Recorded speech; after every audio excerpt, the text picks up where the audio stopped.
future of the internet and the information tens of millions, if not more, people access may hang on a key vote by U.S. regulators. 1 week from now, the U.S. Federal Communications Commission is to decide whether to do away with rules intended to keep the internet completely open. I'm talking about net neutrality here. Right now, all data comes to you at equal speed. So whether you're watching video on YouTube or Netflix or Amazon Prime, your internet provider is not allowed to favor one over the other by speeding up one or slowing down another. But that ends if net neutrality goes away.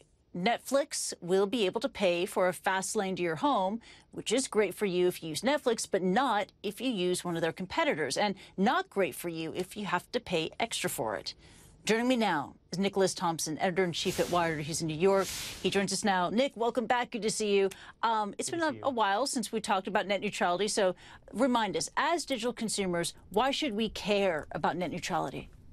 Well, net neutrality is one of the fundamental principles that has allowed the internet to grow and to become the democratic force that it has become.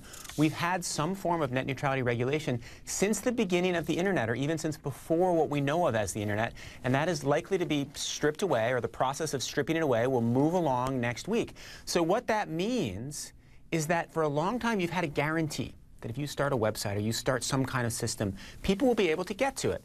If I start a website and I start a new company, people will be able to get there, even if I compete with one of the telecom providers, even if I say something politically that one of the telecom providers doesn't like. My information will get to consumers because the pipes over which that information flows will be free. That is a key principle, and that is what's at risk.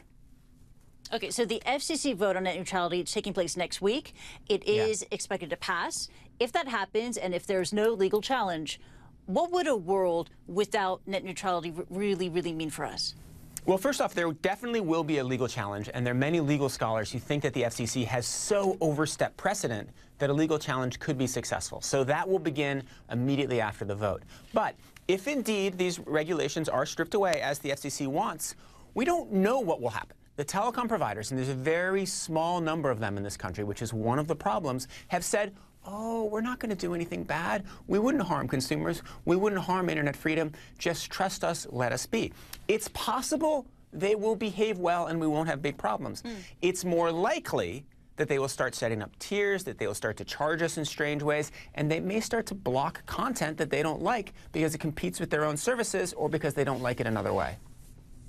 Yeah, but, to play devil's advocate here, just, is it really that bad to repeal net neutrality? Those in favor of repealing net neutrality say, trust them, the big companies, they could play fair. And also, this is a good thing. It's a challenge against government overreach. This is a win for online business. So why don't we accept a rethink about net neutrality? Yeah, so the best case for repealing net neutrality is we'll give the big telecom providers more freedom. If they have more freedom, more certainty, they'll be able to invest more, they'll be able to make the pipes better, they'll be able to serve consumers better.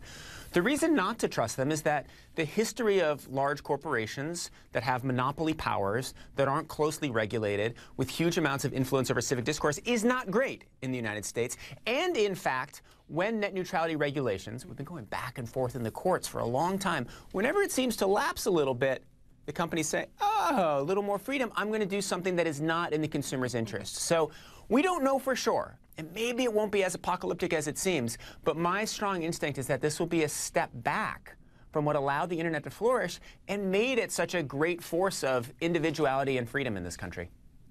Absolutely, and this is a U.S. decision. This does affect directly American consumers. Should the rest of the world care? Why should we? Well, it will have an influence. Even American tech companies will have to adapt to this. It will change behavior, so that will have an influence across the world. But most importantly, if it makes it harder to start a new tech company in the United States, which is where a lot of the most innovative tech companies have come from, that's a problem. Secondly, there is a chance, and this is super interesting and complicated, that what it will do is it will entrench the largest companies that exist right now, because they'll be the ones that will be able to pay off the telecom providers for easy access. So it'll become very hard to build a new company that competes with one of the monopolistic entities that we have now dominating the internet. So if they get entrenched, that changes the internet for the whole world. Yeah, it hurts the upstart not only in the U.S., but all around the world. Nick Thompson of Wired, thank you so much. Until next time, take care. Thanks, Kristie. You too.